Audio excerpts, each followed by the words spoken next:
Julian checked his diamond-encrusted watch. The cold fluorescent lights of the private hospital reflecting off the glass face. He tapped his foot impatiently against the sterile floor. Hurry up. Valerie, we don't have all day. You just need to sign the papers and do the final blood work. Valerie tightened her grip on her coat. Her large, doe-like eyes filled with confusion as she looked at the husband she had worshipped for 3 years. Julian, I really feel fine. Why do we have to do these full-body checkups every single month? I hate the smell of antiseptic. Julian turned, his large hand resting heavily on her shoulder. It wasn't a touch of comfort. It felt more like a merchant inspecting the durability of his goods. Don't be stubborn. Your health is my most important asset. I need to ensure every metric is perfect. For the right moment. Doctor. Sterling stepped out of the therapy room, holding a thick file. He couldn't hide the tension in his jaw as he glanced at Valerie before bowing his head to Julian. Mr. Julian. The tissue compatibility and H0 blood type results remain at a 100% match. She is the most perfect host we have found in a decade. However, Miss Isabella's condition is deteriorating rapidly. We need to proceed with the kidney transplant within the next 48 hours. Valerie froze. A ringing sound pierced her ears, drowning out the hum of the air conditioning. She took a step back, her spine hitting the cold wall. Isabella kidney transplant. What are you talking about? I don't have kidney disease. Julian dropped his social smile. He stepped closer, his towering shadow engulfing her petite frame. His voice dropped an octave, stripped of any warmth. You aren't sick. Valerie, you are perfectly healthy. That is the only reason you were allowed to step foot into this family. Isabella needs a kidney, and your bone marrow is the only thing that can save her. Valerie shook her head violently, hot tears spilling over her lashes. You married me, just because my blood type matches hers. 3 years. All the care, the nutritious meals you forced me to eat. It was just to fatten up a sacrificial animal. Julian gripped her chin, forcing her to look into his bottomless, dark eyes. Don't use such vulgar words. You should feel honored. Your useless life can save a genius pianist like Isabella. It's just 1 kidney. Valerie, you will live. Sign the donation papers, and I will ensure you live in luxury for the rest of your life. Valerie slapped his hand away, screaming in despair. No, I am a human being. Not a warehouse of spare parts. I want a divorce. I'm calling the police. The door behind her burst open. 2 massive bodyguards with stone-cold faces stepped out, blocking her exit. Julian pulled out a handkerchief and wiped the fingers that had just touched her face. As if wiping away dirt, he addressed Dr. Sterling without looking at her. Take her to the isolation ward in the basement. Administer sedatives and high-dose vitamins. Ensure she doesn't have a single scratch before the surgery. I don't want Isabella's kidney damaged by the vessel's panic. Valerie struggled as the bodyguard seized her arms. Her heart-wrenching scream echoed through the empty corridor. Julian, you are a monster. I curse you. I would rather die than save her. Julian adjusted his cufflinks, watching his wife being dragged away with eyes devoid of emotion. He whispered to the empty air, his voice chilling enough to freeze the room. You don't have the right to die. Valerie, not until I take what I need. Valerie woke up in a room blinded by whiteness. The air was cold and thick with the scent of lilies, the flower Julian had always banned at home. Claiming an allergy, it turned out it was Isabella's favorite scent. She tried to sit up, but her head spun from the sedatives. Her wrist throbbed. An electronic tracking bracelet was locked onto it, blinking a menacing red light. The heavy oak door pushed open. The soft sound of rubber wheels rolling over marble broke the silence. Isabella sat in a velvet-lined wheelchair. Her face was pale, but her eyes shone with triumph and malice. She signaled the nurse to leave, then slowly rolled her chair right up to Valerie's bedside. Her thin, cold fingers trailed over the back of Valerie's hand. caressing it as if inspecting a fine piece of silk. Isabella smiled softly, her voice sweet but laced with venom. You see, Julian really takes good care of you. Your skin is glowing. Your pulse is strong. Your kidney must be very healthy. I'm truly jealous. Valerie yanked her hand back as if burned, pressing herself against the headboard. Her eyes burned with hatred. You are insane. You are all insane. Let me go. I am not your spare parts depot. Isabella giggled, a high-pitched sound that bounced off the walls. She pulled out a small hand mirror, checking her own haggard reflection before speaking nonchalantly. Don't be so naive. Valerie, did you think Julian married you for love 3 years ago? I was the one who selected your file from thousands of candidates. I pointed to your photo and told Julian, this girl has Renault blood and perfect genetic structure. Raise her for me. Valerie felt as if her chest was being crushed. Every word was a knife twisting in her heart. Every anniversary. Every kiss. It was all a staged play to nurture a sacrifice. Isabella continued her assault, her eyes drilling into Valerie's pain. On your wedding night, he stayed in the hospital room with me. He told me that every time he touched you, he was imagining it was me. You were just a shell to keep my life warm. Be a good girl. After I get the kidney, Julian will give you a lot of money. Don't round my gift. Valeria glared at Isabella's retreating back. The door clicked shut, leaving her in a deadly silence. She looked down at her hands, at the healthy body she used to be proud of. Julian wanted her healthy. Isabella needed her perfect. Valerie stumbled out of bed toward the vanity table, where a heavy crystal vase stood. She stared at her reflection, a beautiful porcelain doll waiting to be shattered. A mad, devastating thought flashed through her mind. If the goods are damaged, the buyer won't want them. If this body is no longer perfect, Isabella dies, Valerie whispered, her voice trembling but terrifyingly resolved. Julian, you want my kidney. You want life for her. I will show you that the only thing I will donate is destruction. She picked up the crystal vase and smashed it against the table. She didn't aim for the window to escape. She gripped the sharpest shard of glass, ready to destroy Julian's most precious asset. Julian straightened his tie in the hallway mirror. It was time. He signaled the medical team and bodyguards to follow him. He pushed open the door to the isolation room, a threat already forming on his lips in case she tried to resist. Julian started. It's time.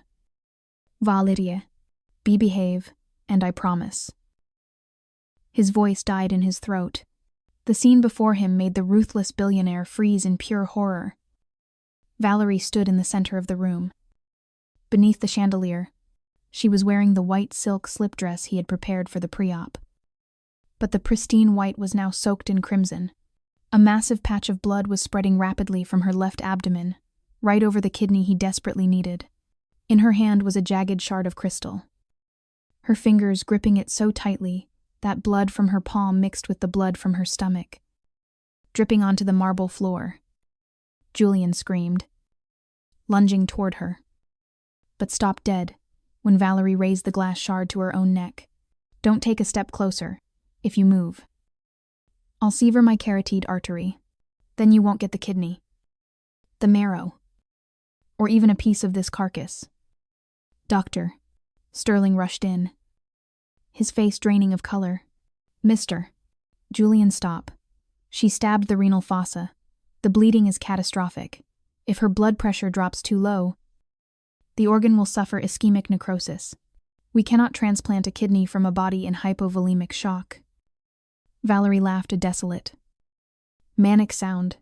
Her face was paper white, cold sweat drenching her forehead. But her eyes burned with the fire of victory. What's wrong? Julian, are you heartbroken? Isn't this the kidney you wanted?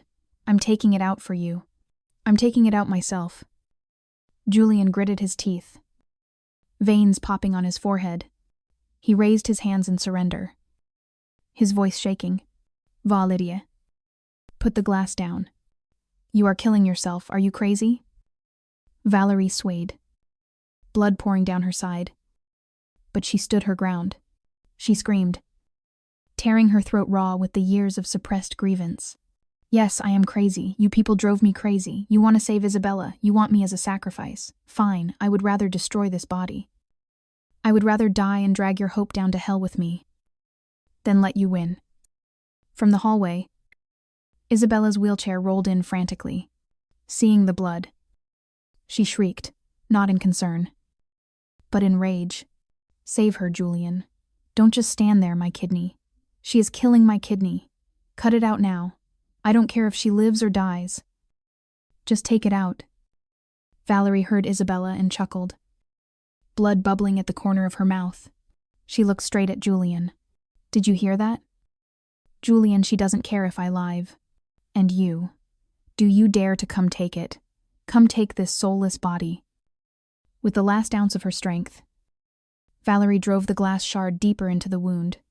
A fresh spurt of blood sprayed across the room. Julian roared. Doctor, emergency. Save her now. Keep her alive at all costs. Darkness claimed Valerie's vision as she collapsed onto the cold floor. Amidst the chaos of Isabella's curses and Julian's frantic orders, she smiled. She had won, even in death. She had shattered their chessboard. 3 hours felt like 3 centuries. Julian sat slumped on the bench outside the ER, his hands still stained with Valerie's dried blood. The metallic smell mixed with antiseptic made him want to retch. He kept seeing the image of Valerie stabbing herself, that smile of tragic satisfaction haunting him. The operating room lights turned off. Doctor. Sterling emerged, removing his blood-soaked mask. He didn't dare look Julian in the eye. His voice was hoarse. Mr.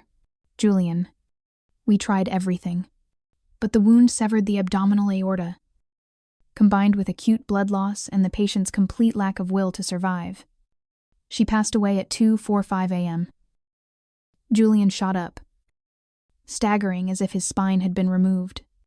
He grabbed Sterling's collar. You're lying. She can't die. Go back in there and wake her up. I pay you to save people, not to announce deaths. Isabella, sitting nearby, let out a piercing scream, not of grief, but of frustration. She's dead. If she's dead. What about my kidney? Did you extract it immediately? Useless idiots. The body is mine. Julian whipped around, his eyes bloodshot. For the first time, he saw the naked cruelty beneath Isabella's fragile mask. He shoved her wheelchair, nearly tipping it over. Shut up. She was my wife. If you dare touch her body, I will send you to join her. Isabella Frozze. Shocked by his rage, Julian stumbled into the operating room. On the cold table lay Valerie, covered by a white sheet. Only a lock of black hair spilled out. Julian touched it, the coldness freezing his heart. He had won every business deal. But today, he had lost everything. He had killed the only person who loved him unconditionally. That night, a torrential rainstorm lashed the city. At the hospital, morgue's rear exit, a black, unmarked van reversed silently. Dr. Sterling, looking terrified, signaled 2 men in black to load the body bag containing Valerie into the van. A tall man in a trench coat stood by the van. He checked the pale face inside the bag, placing a finger on her neck to feel a faint, thready pulse. The mysterious man nodded to Sterling, handing him a check and a fake passport. Good work. From now on, Valerie Julian is dead. Only Vivian Rothchild exists.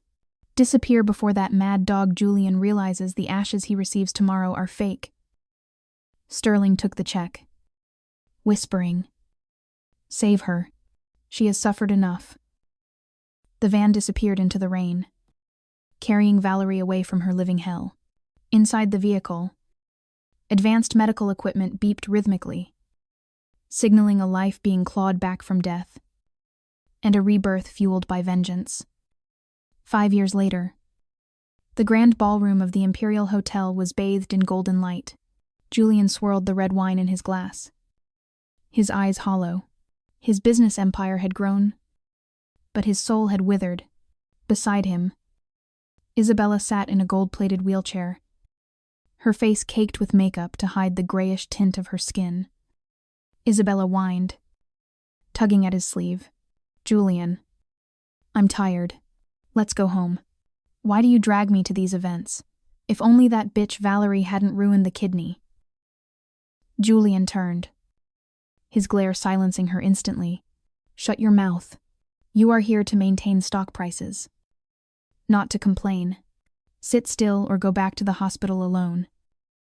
The host's voice boomed from the stage. "Ladies and gentlemen, tonight, we are honored to welcome a special guest.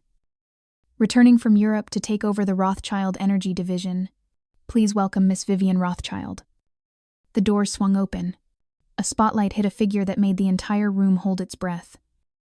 Vivian walked in on diamond-encrusted stilettos, wearing a wine-red gown with a daring slit that showcased her porcelain skin. Her dark hair cascaded in waves, and on her lips played a smile of arrogant perfection. Julian dropped his glass. It shattered, red wine spilling like blood. He stood frozen, trembling. That face, those eyes, it was sharper, colder. But he couldn't be mistaken. It was Valerie, his wife, the woman whose urn he had buried 5 years ago. Julian shoved through the crowd, ignoring Isabella's screech. He blocked Vivian's path, his hand reaching out, voice choked with emotion. "Valerie, you're alive, oh God. You're really alive. It's me." "Julian." Vivian stopped. She tilted her head, her beautiful eyes scanning his haggard face as if looking at a stranger, then settling on his reaching hand with a flicker of disgust. Vivian smirked, sharp as a scalpel. Her voice was rich, elegant, and utterly distant.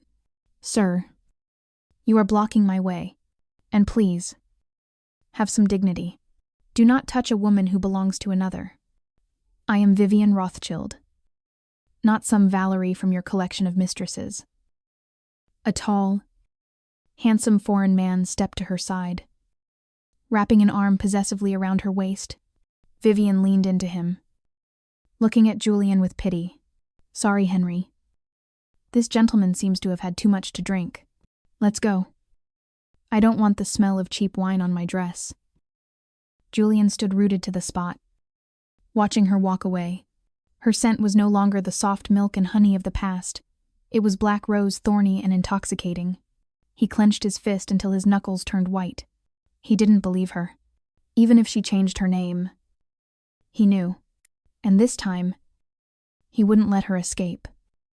Julian stormed into the CEO's office of Biogen Pharmaceuticals. Sweat beading on his forehead, he slammed his hands on the desk of the new owner.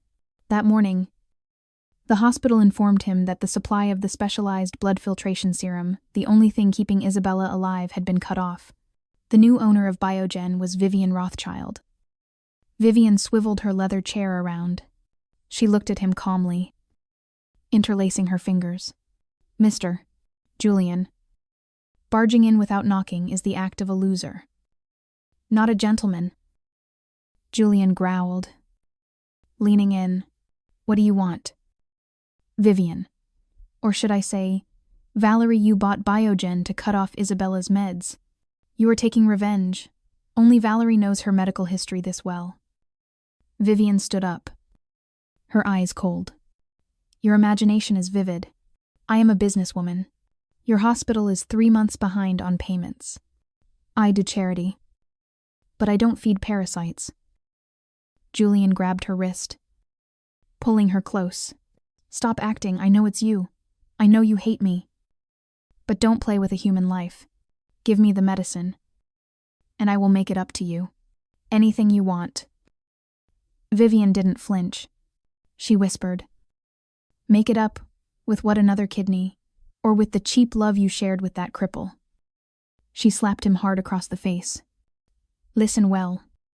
Julian, if you want the drug, you beg, and stop calling me Valerie. Valerie had an appendectomy scar on her right side. Do you want to check? Before he could react, Vivian ripped the silk fabric at her waist. Julian stared. There was no surgical scar. Instead, a magnificent tattoo of a fiery phoenix covered her entire hip and side. Vibrant and alive, it masked any old scars completely. But to Julian, it looked like proof she was someone else. Vivian pulled her dress back. Satisfied, I am not your dead wife. But if you want the medicine, here is my condition. Hold a press conference. Admit that 5 years ago, Isabella drove your ex-wife to suicide. Choose her reputation. Or her life. Julian staggered back. He looked at the phoenix. Then at Vivian's ruthless eyes. His logic told him Valerie was dead. But his instinct screamed that the phoenix was born from the ashes he created. Camera flashes erupted like lightning. Julian stood at the podium, looking like a dead man walking, to save Isabella. He had agreed to Vivian's terms. Julian spoke into the microphone, his voice broken. I, Julian Blackwood, admit to my past mistakes regarding my late wife, Valerie. Vivian stepped out from the wings, interrupting him with slow, mocking applause. Wait, Mr. Chairman, before you play the repentant saint, I have a gift from the past. She snapped her fingers. The giant LED screen behind Julian lit up. A video played. It was Isabella, 5 years ago, sitting in a hospital bed, holding a glass of wine, looking perfectly healthy. She was on the phone, laughing. Don't worry, doctor. Sterling took the bribe. He faked the kidney failure report. That idiot Julian believes it. He thinks I'm dying. So he's forcing that little bitch Valerie to donate. I don't need her kidney. I just want to see her cut open.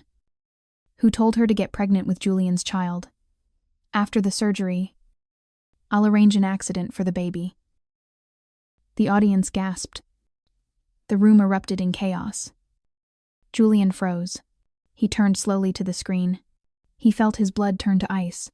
No kidney disease. It was all a lie. He remembered forcing Valerie to eat. Her begging. Her stabbing herself. All for a lie.